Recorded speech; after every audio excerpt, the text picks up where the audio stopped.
Well, this is just another game. It's against a very good opponent, and we go about the game a very similar way that we do, um, every week. Identify strengths and weaknesses of the opponent. Try to get after their weaknesses and deal with some of their strengths. They've got a lot of strengths, but they also have some areas that we think we can exploit if we're really good on the day. But it's a tall task, but it's one the guys are into, and certainly our job as a staff right now is to give them as much information over the next day or two to make sure they're prepared. And then the whistle will blow, and we'll try to get after them. But we're under no illusions that they are, maybe the best team in the league. Certainly they were last year, and that it's a task that is, as I said, a tall one. Start with questions in the room. Luis, go ahead. Coach, is it better to start the season this way with tough tests like that? Or is it better to do it later in the season when maybe you're in better form? Well, this is the test in front of us, right? And then doesn't get any easier the next week against Columbus, maybe the other best team in the league. So I don't care when we play them. This is not a world we live in. This is when we would play them. We play them in 2 days, and our job it just remains the same in identifying who they are, and where they can hurt us and where we can hurt them. And that's the game here. That's where we live. I understand there's a lot of hype on the game. And I think that's a good thing. I'm not downplaying that. This is a special game, I think, for our fans and for the community of Houston, for new fans to come out. And, we understand the responsibility of that and trying to put on a good show and trying to win and still put together the performance that brings people back that maybe aren't our most loyal fans. But from our end, it's about, continuing to find out about ourselves. We've talked about some of the changes, and each time you pop a new guy in and maybe you have some injuries, you're going to find out about who we are and where we need to go, what voids can be filled within here, and what do we think we need going forward from the outside and bringing players in. And so it's all happening. You talk about the hype around this game, and obviously Messi being a big part of that. I'm just curious, who's your GOAT? Who's my GOAT? Oh, I don't care. I root for one team, and that's the Houston Dynamo. I concern myself with my squad as much as possible. I will say this: he is a remarkable player. I mean, it's been unbelievable to see what he's done throughout his career, and what he's done to this league, and how he just continually puts up the numbers that he does. I don't know why everyone's, maybe some people were surprised that he'd come here even at this age and continue to do what he does, but I don't know why people were surprised. And not only putting up the numbers, but the way he does it in such an entertaining fashion. It's remarkable. It's remarkable. So, and to try to stop him is very difficult. There's been many better coaches than I that have tried to stop him, and most all of them were not successful. So it's very naive to say, okay, I have the plan to stop a player of this caliber. Of course, we're all doing similar things. How do you push him out of the middle? How do you limit space? How do you condense space? Limit his touches. Limit the time that he can provide other players. Find out his trends and where he scores goals, and make sure our defenders understand that stuff. But he can go left. He can go right. He can combine. He can finish. He smells opportunity in the box. There's no weaknesses here. So you try to limit it as much as possible. and put him in, as few of those positions as possible. Ramon, go ahead. Yeah, Coach, and speaking about the number 10, his favorite partner to link up is on the left flank in Jordi Alba. How important is going to be keeping an eye on Jordi and keeping him from impacting the game, as we saw earlier this week in CONCACAF Champions? Yeah, you put so much emphasis on the number 10, and you're rightly pointing out that they've got some other killers out there, and he's one that has been doing that, and their relationship is a special one, and the way they connect and look for each other, and Alba's ability to provide different types of services, and that sixth sense that they have together is something you see on a weekly basis. So it's special. Same with Busquets. The whole idea of time, right? The time element to get him the ball is always a small window because of teams that are very connected and the awareness of where he's at in the field, and people want to condense space and deny him the ball. So that time element goes away very quickly, and that's why Busquets and some of these players that have played with him understand how critical it is to get him the ball in a quick way and have that sixth sense that I talked about of those partnerships and relationships where they know exactly where they are because of the time element. And then in regards to your favorite team, the Houston Dynamo, fine-tuning throughout the week, mistakes on the back line in the past game, lessons learned from that game, and what did the team work on, focus on this week? The lessons are you don't kick it to their team in front of the goal, right? It's a pretty basic one. And the other one is give some depth if, there's an open ball against really fast opponents. These are two things that we addressed going into the game. We knew Dallas's attack was dynamic. We knew they had speed. If it's an open ball, you got to give depth.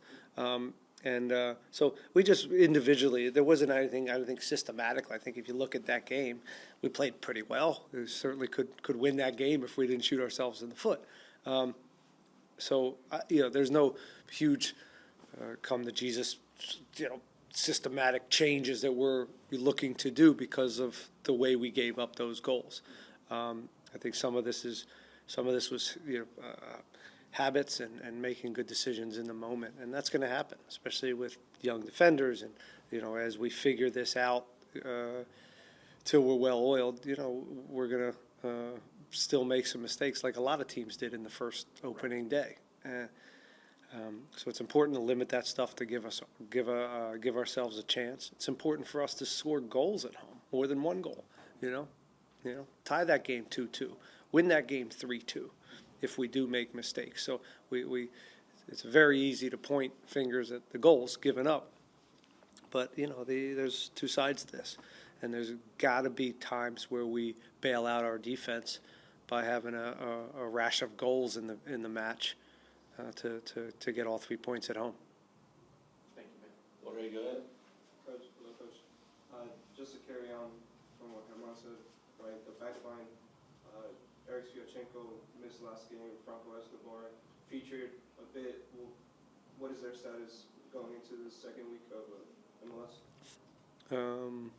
Yeah, I think they're available. Yeah, they're available. So that helps. That helps to have that availability in the back line. So we'll just keep looking at them and seeing which guys are the right ones to go against this. And nobody's fully. We'll see. It's probably a combination of all that, but we're still identifying that. And then this is a matchup that you don't see very often. A Western and an Eastern Conference team. The last time the Dynamo played Miami was in the Open Cup. Do you think they're coming for a revenge game here? I mean, this is one that counts for all 3 points as well. I don't think they're probably too concerned about us in the revenge factor. But maybe some of them, maybe, I don't know. I don't know if that's the case. I think they've got a lot of competitions. I think they've had success, and I think they'll be just wanting to add points. A team like this, Miami, it's about Supporter Shield. It's about MLS Cups. That's where they live because of, the brand they built and the quality they have. So I think I don't know. I can't speak for them, but I think the focus is just adding points and continuing to kind of, it's a new coach and figuring out, you know, just like us, who they are and how they can kind of progress throughout this year. Mm-hmm. Danny, do you have one? You good? It's okay. Yep, okay, we'll go to Zoom. Dustin, go ahead. Hey man, Hey, Gus. hey, I just want to ask you, you hit on it a little bit there, but Javier Mascherano, new coach, 2 weeks in a row that you guys faced a new coach. Is it different preparing for a team like that, or you mentioned the stars that they have, you kind of know what they are? Well, if it's a new coach or not, you still have to do the work. You still, we have a few games from this year from him, which is nice in that way that, some teams you only have one opening game and some preseason footage. So I think we have ideas of who they are and how they're going to go about the game. But, they have different ways to do that. And, yeah, they're good. They're a good team. And they continue, everybody talks about, A, B, and C for them. And Busquets, Miami, some of Messi, some of the big names. They also have a kind of a core group now of really, really talented young players, both some Americans and also from South America that are they have a nice pipeline that they continue to re-up on, and every year, every few months, there seems to be another player from South America that's coming in there that has a real impact for them, and they're more than just those three, that's for sure. Thanks, man. Give it over to Joey. Yeah, Joey, go ahead. Hey Ben, there's been a lot of discourse lately about Ibrahim Ali's last performance. Would you be able to define a bit more what the role is of the left winger, both in and out of possession in your system? Yeah, Ibra, it wasn't his greatest performance last game. What he doesn't get credit for is his defensive positioning and effort, and that we can always rely on with Ibra. And the position's about getting behind and giving us depth and pushing back lines back and trying to get in behind. So he didn't do that enough, and in possession he wasn't at his best either. But Ibra's a guy that's been a part of the team for the last year and a half, and we've had a lot of success with him. So I'd make sure you remember that throughout all your discourse, that he's done a pretty good job for this club over a year and a half, and but certainly we're looking to push him and get better, get also competition for him as Anali and Quinones come back in. And, so we also have to reward him at times for some of the stuff he does. And that's part of midfielders and providing him to put himself in successful spots. So we got some work to do, as a group. This is not an individual thing. We just got to keep pushing and making everybody better. Thank you so much, Ben. Mm-hmm. All right, Matt Young from the Houston Chronicle, go ahead. Coach, real quick, obviously you have a couple guys from Argentina on the team who are fans of Messi. One guy has a tattoo of Messi on his leg. Is there any added excitement among the players? Obviously the fans, but among the players as well, especially those two guys? The question was, is there an excitement about playing Messi, in particular from players maybe from Argentina? I guess that was the question. Ish? Escobar has the Messi tattoo. So. Yeah. It's an interesting dynamic, but I don't know. I'm sure it's a little special, but it's more special for the Argentines to play against what is, a national idol, and but I don't. I hope that enhances their performance, and I hope that inspires them to be at their best. Is how I'd answer that. Anything else on Zoom in the room? Yep, Jorge, go ahead. Coach, the MLS recently posted the Toure is listed as a DP. Just, I wanted to ask you what are the plans for that and any upcoming DP? Yeah, we'll be getting a DP, and it's not our tour, and that's cap stuff that I wouldn't look too much into. You could argue our tours, I mean our tours as valuable a player we have. So I'm not underselling his value, but we've said before, and I think it's been out publicly that's a cap maneuver in the moment, and that fluctuates throughout the year of where you designate TAM, under 22, DPs. All this stuff is flexible, and that changes throughout the year. But we're actively looking for a designated player, and that will be an attacking piece. And we'll I don't know when that comes. Hopefully soon. Hopefully yesterday. But these things take time, and you want to get them right, and you don't want to get somebody here for 3 years that is not the right fit. And so we're doing that now. We've been doing that for 5 months. It's a little bit slower than we'd all like, but this is what it is. And we have one more on Zoom. Herman Fernandez Mors.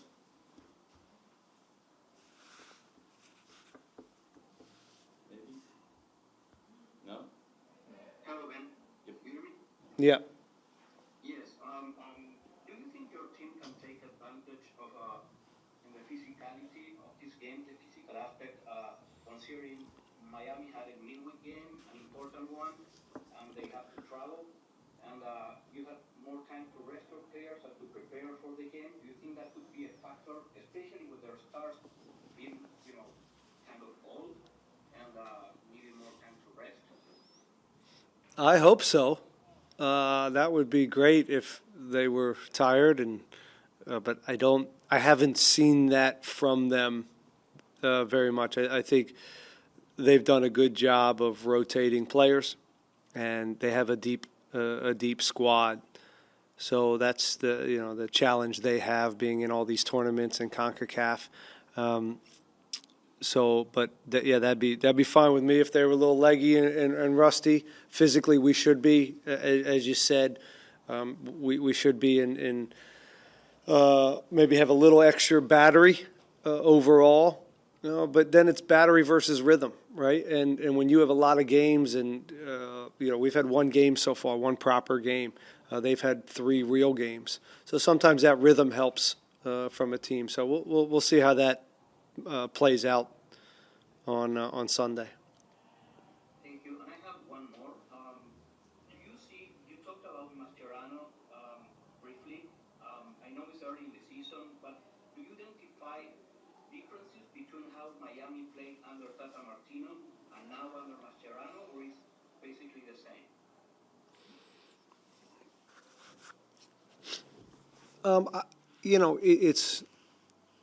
I think it's based in the same philosophy overall. I'm sure there's a lot of the profile players that have come in are different than some of the ones that were there for Tata, so it's pretty close, and similar key figures and putting them in the spots to succeed, whether it's Suarez and Messi and Alba. Redondo seems to be in really good form, and he's a guy that is really, I think, is fitting in nicely in the center of the park. I think they're more dynamic with defenders. I think they have a little bit more team speed. So I don't know. Overall, I don't see a lot of differences, but I'm sure if you ask them, there's definitely some differences and nuances.